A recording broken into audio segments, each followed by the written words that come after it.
Hi అండి, ఈరోజు మా ఇంట్లో మధ్యాహ్నము ఏం లంచ్ చేశానో చూపిస్తానండి. వేడి వేడిగా అన్నము,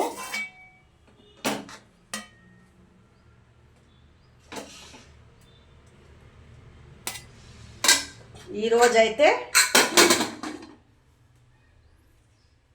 వేడి వేడిగా అన్నము, సాంబార్ అండి. అన్ని కూరగాయలు వేసి అయితే సాంబార్ అయితే చేశాను. ఫుల్ టేస్టీ అయితే సూపర్ ఉంటుంది.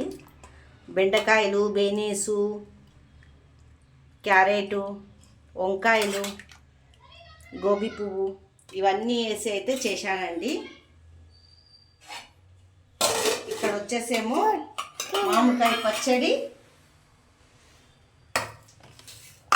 తర్వాత ఉప్పు చేపలు.